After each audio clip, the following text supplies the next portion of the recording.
La différence c'est que n'a pas garçon belé pe ba na fiche là. Ngai profit. Na na problème na bango. La preuve. Ba tout le monde a pelo linga za. Ba no lo ba. Avec un rire en coin. Na besoin faire une taïsa. Pour les ba qui a lo ba ndenge. En fait, nga na bikiza munoko na ka mutezo lo ba ngiza ma lo ba na ite. Voilà. Permettez nous le même en tant que one. Mais après Manaï, avant Nanaï, volcan Azali. Mettez dernière question rapidement. Parmi les anciens quartiers latin, mon co-oyo, Pépélé, c'est attendant qu'il est moins, pas plus tard qu'avant-hier, a publié affiche il y a 39 ans, quartier latin, à PC Force n'a pas fait l'OMD. Je cite son nom pour Jordan Koussa. Ça une force, il y a copié. Bon, après, c'est force. Au moins, l'expression Moussou, l'expression Moussou, au moment où il y a la vie d'essence. Il y a après ça en force. Sandra Ali, Toutou Ali, Cindy Ali, Omba Ali, Gertrude Ali, Mamarifa Ali, Kenaya Ali, Mino Ali, il y a force au piano. Force au hasard, on va misaler là. C'est tout. Là, on a besoin de solo, on a été, donc voilà. Voilà, et comment qui boit. On a besoin de force, on a été. C'est la famille. Namoni pe mère moko. La mère ka balo bakala, la mère musu balo ba sagesse. Maman moko bo. Abi expression moko umela o singa famille katana na fana na tembe ba famille musu be singa katana apindi. Net oyo ko evoke wa. Aya te boza pe mère ici. Na yé na patron na yé, ba pa bauta. C'est tout. Ba bauta. Le musu ba oza salaire moko.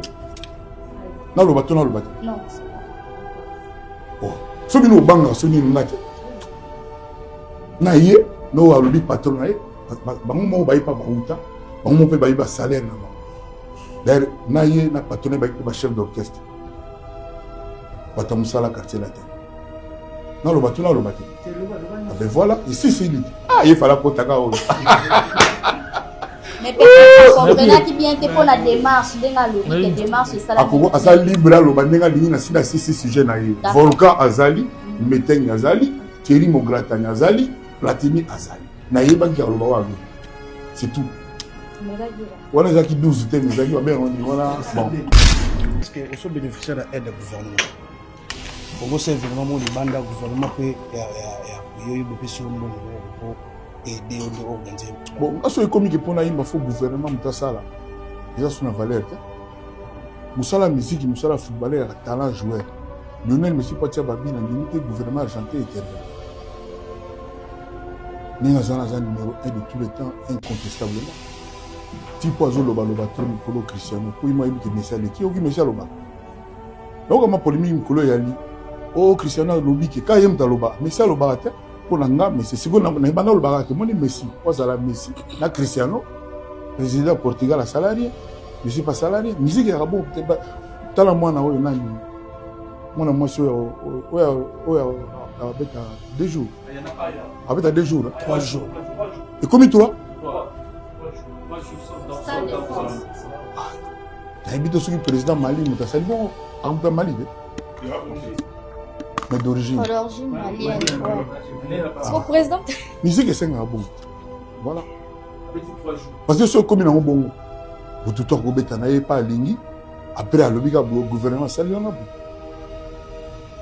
les vies sont vos compagnes et comment facile et comment ça dit mututu et comment peut-être ton étali petit là ngato mundi burobino achepe libaya to so na Wimbledon président futela nango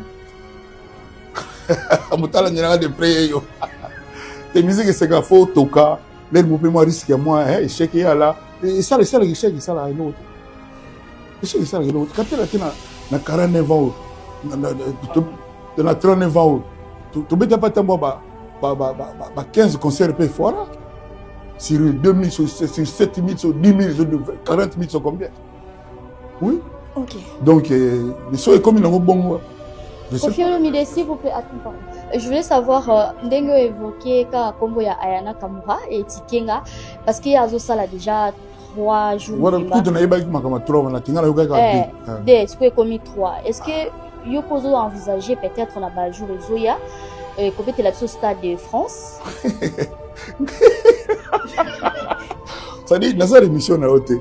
yo neza la conférence bachara ba question na oyo zila mukona oya Non, on a ils ont lelo point de on a presse. lelo tolo baké Mm. le 29 novembre batubaya toto niselo wala Bon, tout peut-être la sepela 40e et puis le anniversaire. 13 et puis le 13 et puis le 13 Genève wala neza du jamais vu. D'accord. Ah voilà, c'est Mais ça. Mais bachara ba question boy pour na ngai.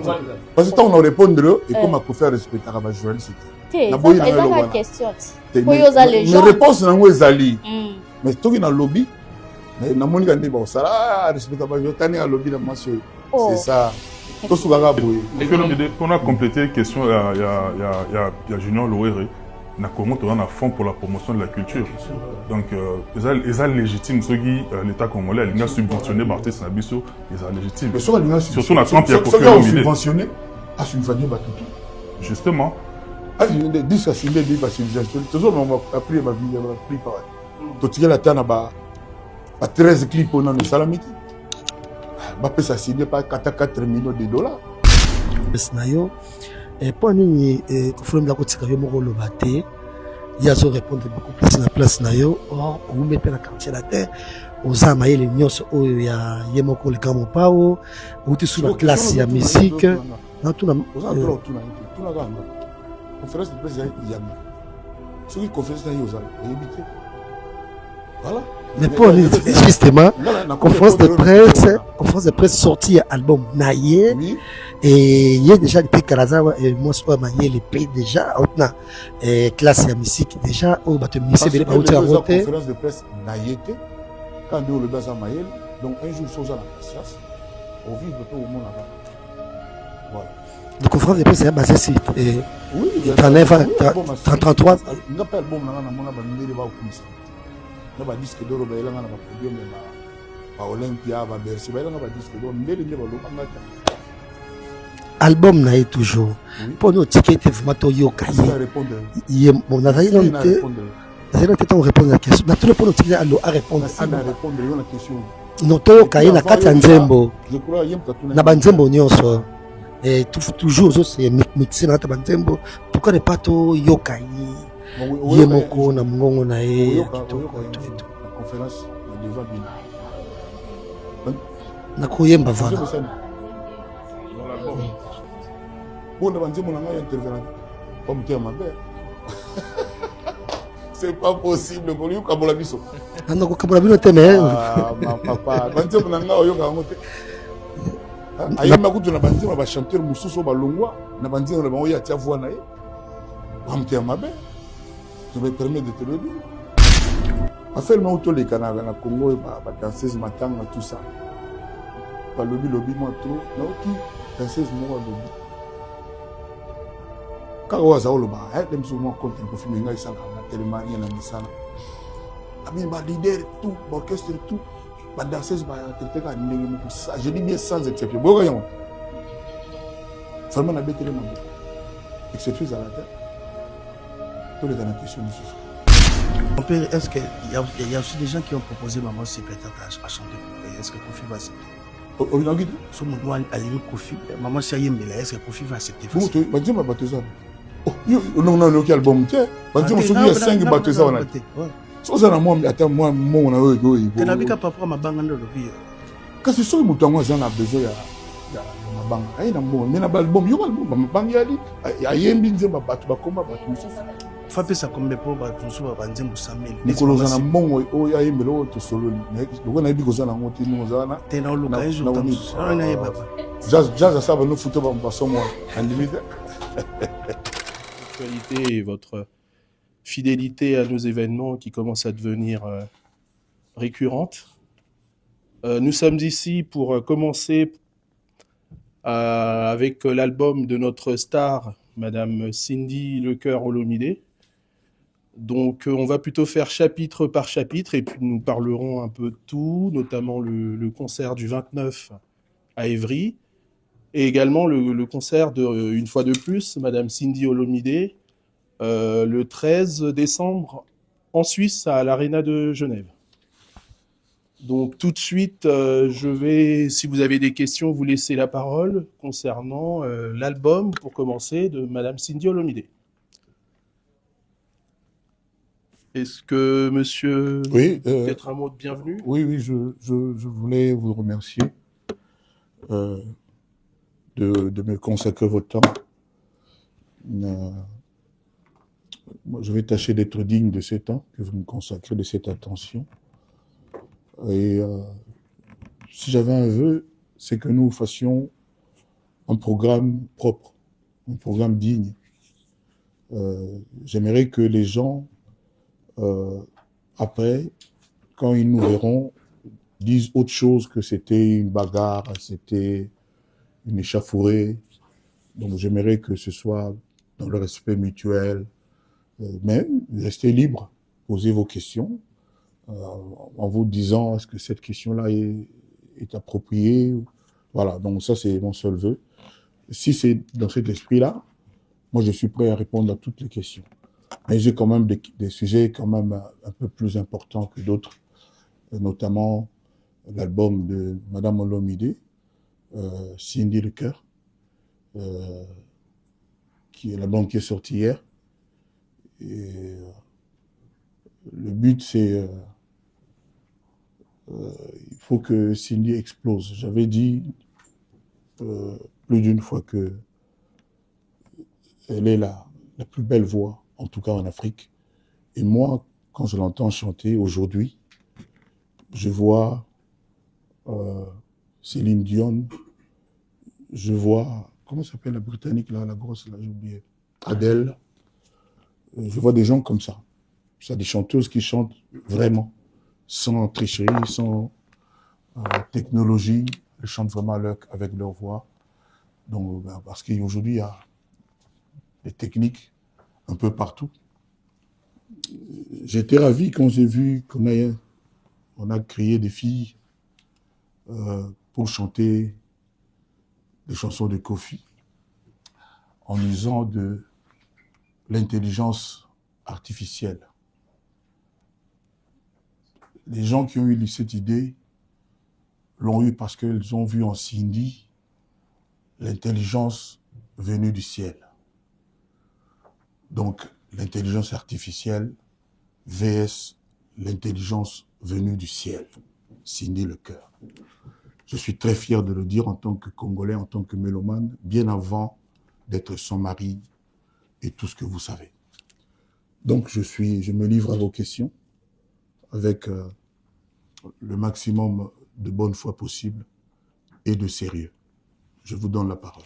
Peut-être, comme on dit toujours, les enfants et les femmes d'abord, ou plutôt les femmes et les enfants d'abord. Merci. Allez, je peux? D'accord. Bonjour Mamassi, bonjour chers collègues, bonjour Kofi Olomide. Quand même.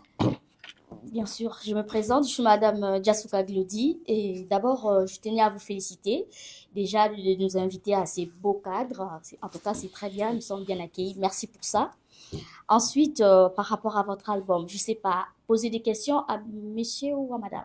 C'est moi l'invité. Si besoin est, je veux lui donner la parole, mais elle n'est pas venue pour ça. Elle est venue m'accompagner. Parce qu'après, ici, je vous avais aussi invité à notre répétition. Ça me tient à cœur que vous soyez là.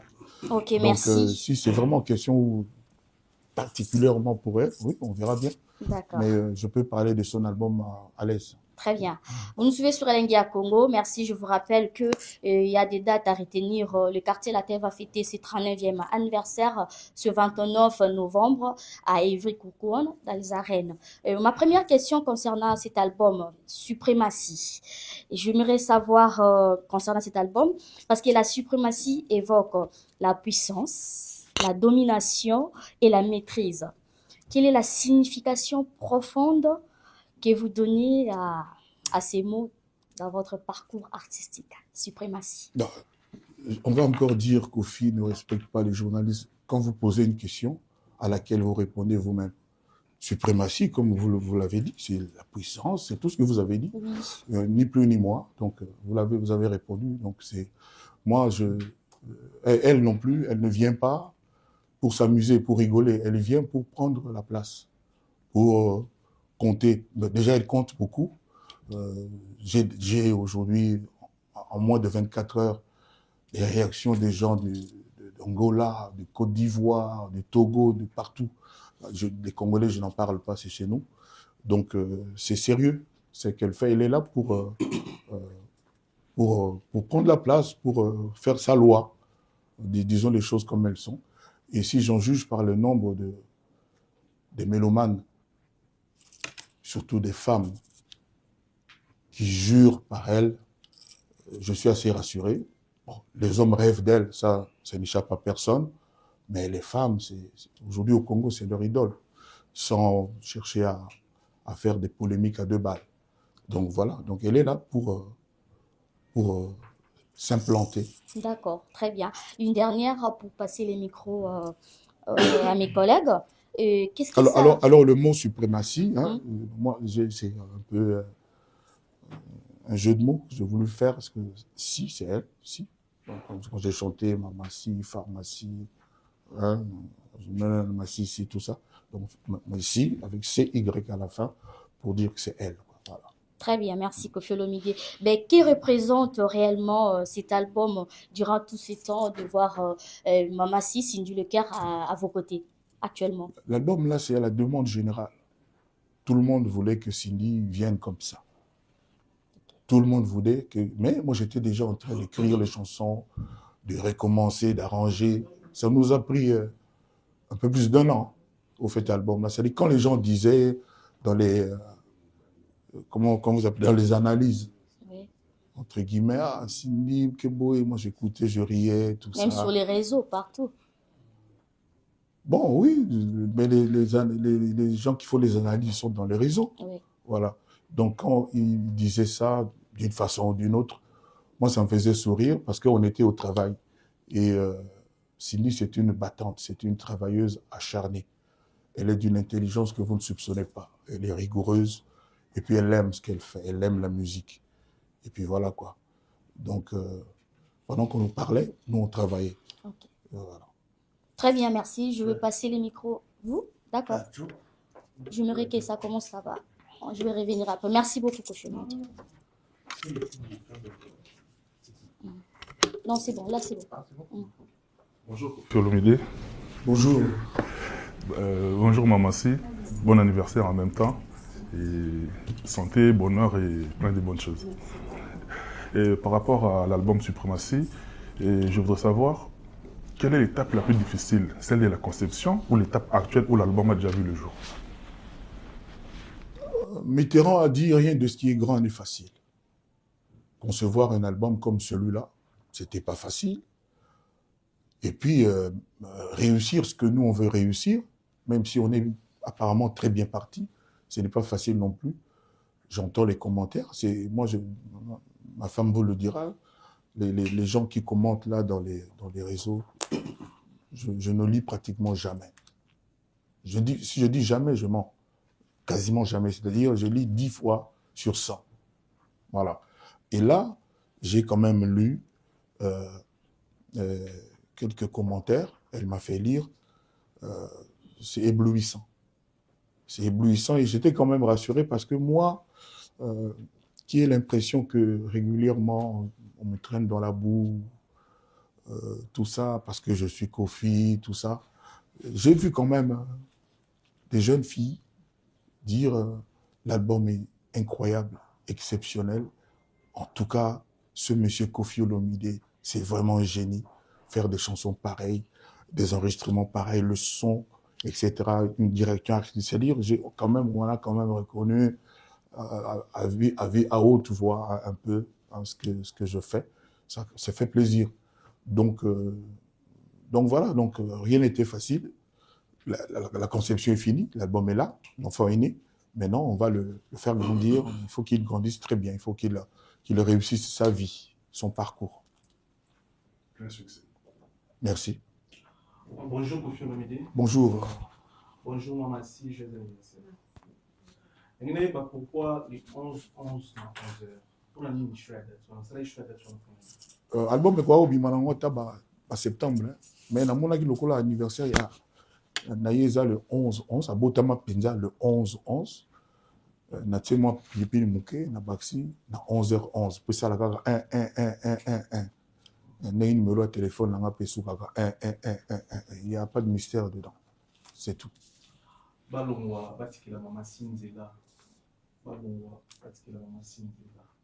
Dégagez le couloir.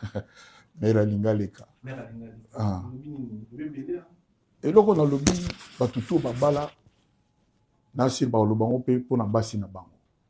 Là on a madame Mbelenga, Tracy Mbelenga. Oui, c'est ça, merci. Nasir Tracy patron, on a liawa. Il est passé là. Un jour on l'a dit, non, on va l'examen. On va l'examen. L'examen. Mais les gars avant, nous allons les canasser. Donc ils ont une loge à ma bête et ça va que mais quoi. Pas l'extrait musique, Nyonso. Donc la musique monte à l'exaïté, elle va se faire, elle sait déjà frayer son chemin. Ça c'est une loge au sein de la moutouté ou à ça la rapper musique. Voilà, donc il y a mon ça déjà, ça déjà. N'a pas un azozila.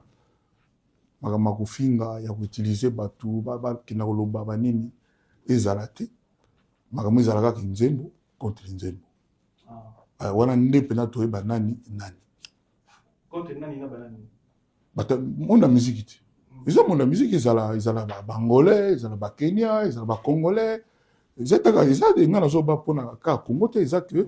Donc au soki l'album nae banze mo musupe za na moi coloration moko un peu rumba penate soki pena bien que soki on dit nyonso banze muso on a bien ba salutation et puis nzembo ya mboka na biso en fait il y a comme moi ya ça la menuisier moko ya ça comme ça na ndako et puis abi pas trop tant comme kinga na naka mokula abi bon c'est kolwani ya moi ra kola papa na nga mais biso to rivaka oui mbape un jour na mnoka mboka mais ngareve na nga naye bata langue moko ya Congo ti à part lingala o eza nango moi patois kaka esangisa moi anglais transformé moi français tout ça abi non moi elo mo ya mboka ezaka ba nzongo net ba mutu asini ba nini ezakuna na ngana reprendre tout ça bon aye nango bandi type nga pena développer mon ki tata moi sinanga ana moyala na pesi mbote na tuna ye pona lo babo nini ya koti pona boya nini to koti sindipe on a le babo fini na pour place sur le bapina que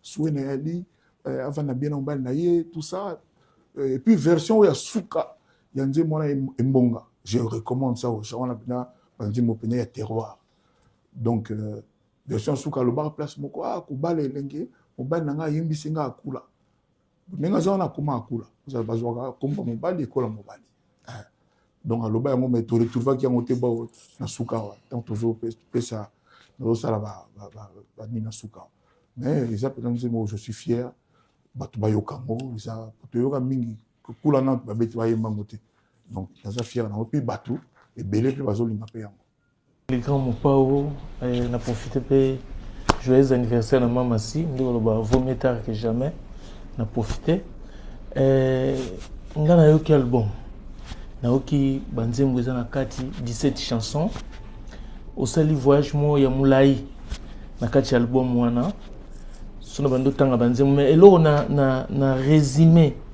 ezali na yoki Koffi Olomide ya jeune na éviter ça écriture auquel kozwa o banda ko na Bordeaux otika rango quelque part sona ngana eba parce que album wana ezana saveur mo ya jeunesse na kati et nazo retrouver ngal rola na mtu akala nazo retrouver ba mélodio ba bilenge banda opesa biso na plim na yo ndenge zalaki so na ngana eba osali yango pona yo moko ko sala auto ko se rajeunir de toi-même ou bien on l'a dit par rapport ya Ajama Masi na album wana ko bimisa yo na kimwasi en fait el boso na remarqué question zaki wana so na répondre non ouais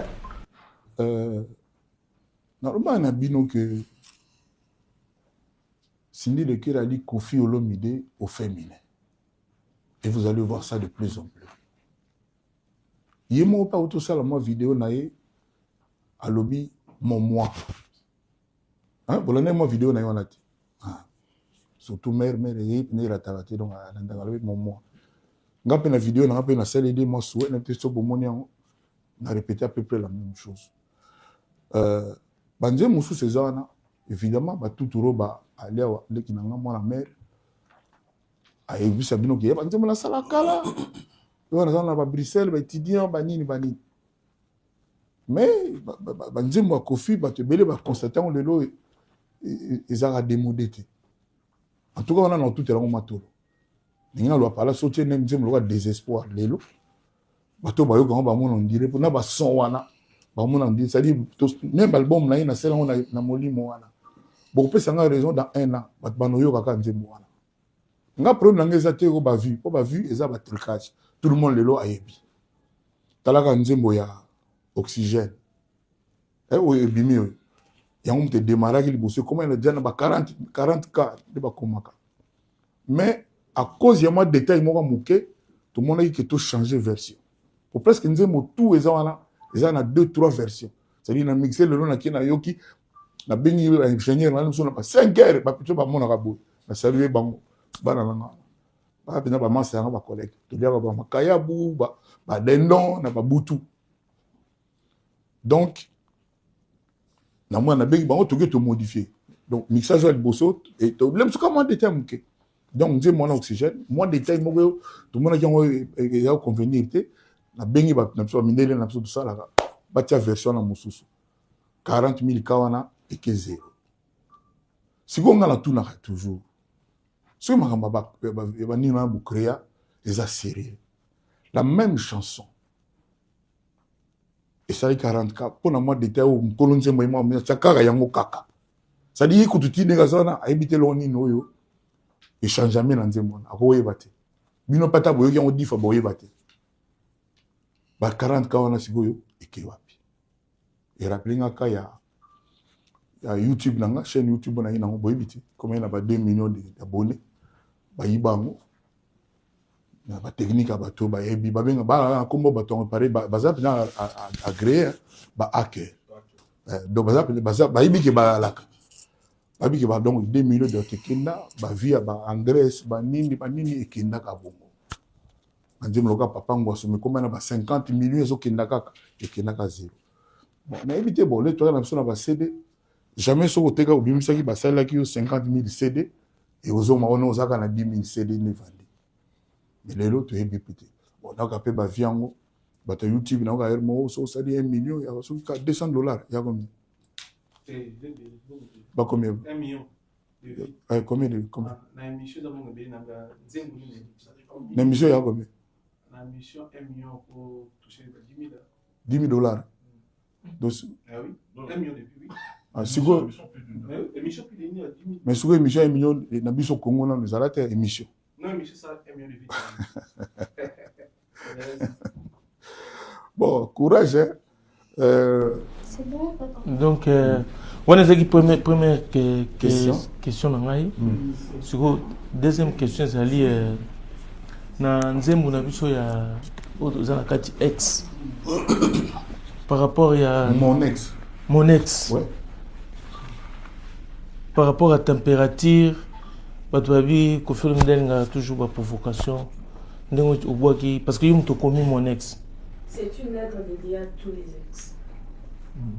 Alors bien mon père a dit que cette lettre c'est déjà tout nani azanga ex ata etula nani azanga ex lettre ngaboyi bon habité ba me raconter na ba ex nanga o sindia botola bangonga ngalo bana nga vérité bon siko e comme système moko bato mo ba koma ko réfléchir na place na biso. C'est-à-dire bango ba yebi makambo na biso mieux que biso moko. Ndenge ça bon siko d'abord mutayebi nanu nzembo Cindy Deke fit Kofi Olomide te fit banzembo fit yete kaka nzembo générique hein comme moi quartier latin tu Kofi fit Cindy kaka générique banzembo tout ye mutayebi ngam na komi ye mutayebi donc et ça na batumo bo c'est-à-dire et bimika un jour même pas coquille puis comme il dit que non ba provocation ça na nzembo et puis surtout nzembo neza po sinja yemba nenga yembi nina okasipo deuxième chanteuse ayemba bo nzembo na bien kaka ya Congo te ya Kenya pe o banzo mi koma kaka halala bébé tekataka pata bande balaki tili suka ikoma ebele c'est banzi mona ko sala mo 20 mukolo mo so pendant balobi na ngena sala album mabungu na osepela opesanga pena délai et puis na musego no banzi mabungu bato basala ngo bazala respect nanga parce que bato balinga bongo mais ngana mona na musique na bona mona musique fo ma minere ya la ndenge ex wana ya to koti mwana okaka bobor mo bongo epa ya Rihanna nzemo boné biso tuti na ngote akenda mo ba net ba espagnol net ba bloga ba personne bloga ba gitan donc siko sini a parler on de bozoka na boyoki te bozata boyoka pour zo kama nzemo wana ba jeune bino doit pas paka ba jeune ba na mike ya ba dita ah non cette chanson là ah et je vous le dis vraiment ah non cette chanson là donc ils a penza ah penza nzemo na pour ça question zotana naoki mama si abwaki ba mama tout basala lokumu ya Congo a dédicacé bango ti Amérique mais naoki lycée ngate si mama lycée comment de ça lycée moi ce ko ba bloka zotana yo kana nzembo bien ya boso za mama lycée ya nini ce ko moni ngara komai ba komo moko boy yimo ko tie ba tunaye do ba idol nae ana droit ou pas. Tu as la droit. Voilà. Maman ici, vraiment. Voilà. Merci pour la. Voilà. Mais à maman, nous bon, place sur l'espace wana. L'espace wana. L'espace moi, l'espace wana. On tient combien de combos. Quand c'est esprit de notre salle qui bon. Namo na ba pasteur pe ba côté là ba limiti kuna ba namo na pe. Pour ne pas convaincre ba mo pena.